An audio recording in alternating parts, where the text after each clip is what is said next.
kuna jambo ambalo sisi kama viongozi wa chama halitupendezi tukiliangalia.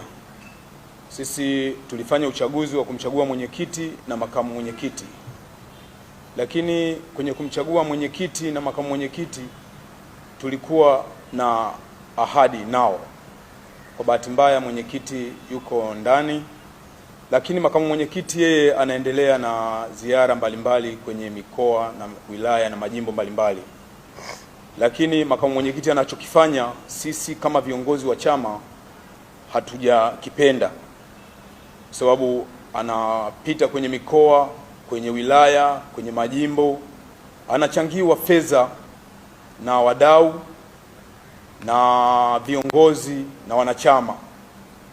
Lakini ndugu zangu, hela zile anazochangiwa makamu mwenyekiti kwa namna moja ama nyingine hazitumiki kwa maslahi ya chama, zinatumika kwa maslahi yake yeye mwenyewe binafsi. Kwa hiyo sisi kama viongozi wa chama tumeona hili jambo tulifikishe kwa waandishi wa habari ili aweze yeye mwenyewe kujitathmini.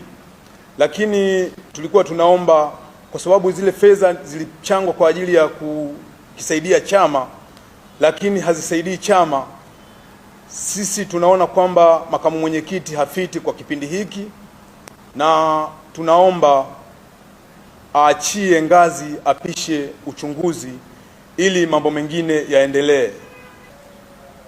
Kuona namna ya kukemea ubadhilifu wa fedha za chama, kitendo ambacho kinafanywa na makamu mwenyekiti.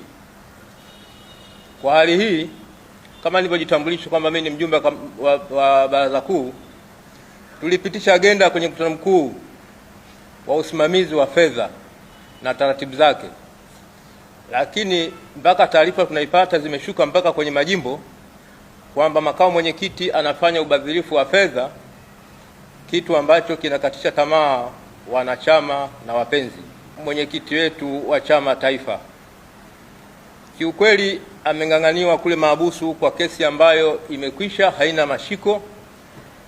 Laiti angekuwa nje ya mahakama, nina hakika hivi vitendo ambavyo vinaendelezwa na makamu mwenyekiti visinge kuwepo, kwa sababu angeweza kuvikemea na akahakikisha kila kinachotokana na kwa mwanachama au mpenzi au mdau anapochangia chama, pesa ingekuwa inafika katika ofisi ya chama.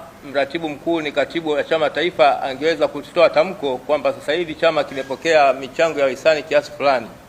Lakini kwa muonekano na mwendelezo wa makamu mwenyekiti, yeye amekuwa ni msiri kiasi kwamba hatuna imani naye.